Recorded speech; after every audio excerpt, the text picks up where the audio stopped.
দাড়ি রাখা যদি জরুরি হইতো আল্লাহ এটা জন্মের সময় দিয়ে দিত। যেহেতু এটা জরুরি জিনিস নেই জন্য আল্লাহ জন্মের সময় দাড়ি দিছে না। আপনার একমত না?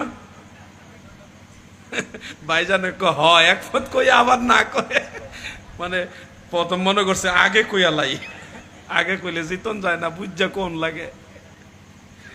দাড়ি রাখা যদি জরুরি হইতো এটা আল্লাহ জন্মের সময় দিয়ে দিত। যেহেতু জন্মের সময় দাড়ি আল্লাহ দেয়নি, বোঝা গেল এটা জরুরি জিনিস না। আমি তখন বললাম ওই যে ঠিক ঠিক পাওয়া গেছে না, ঠিক পাওয়া গেছে। শুনুন, আমি তখন ওই ভাইকে বললাম একটা হাতুড়ি এনে আপনার মুখের সবগুলি দাঁত আমি আঘাত করে করে ভেঙে ফেলবো। কেন হুজুর? আমি বললাম জন্মের সময় আপনার দাঁত ছিল না, তো জন্মের সময় দাড়ি ছিল না আমি আপনি ফেলে দেন, জন্মের সময় দাঁতও ছিল না আমি এগুলি ফেলে দিব। হুজুর উত্তর পাইছি, দাঁত ফেলান লাগতো না, উত্তর পাইছি হুজুর। কথা বুঝছেন? দাড়ি রাখতে হবে কিনা বলেন?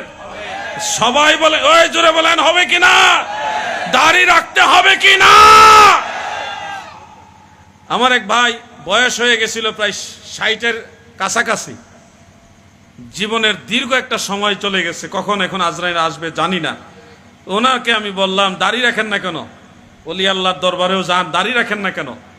কনা এই একটা ব্যাখ্যা দিলাম। আমি বললাম শুনেন, কবরে যাইবেন না, গেলে আল্লাহ রসুল আসবে না কবরে? নবীজি যে কবরে আসবে বিশ্বাস করেন না? হ্যাঁ অবশ্যই বিশ্বাস করি। আল্লাহর হাবিব এসে যদি দেখে আপনার মুখে নবীর সুন্নত নাই, আল্লাহর রসুল সাল্লাল্লাহু আলাইহি সাল্লামের দাড়ি মুবারক আছে, আপনার দাড়ি নাই, তাহলে নবীর সামনে আপনার চেহারাটা দেখাইবেন কেমনে?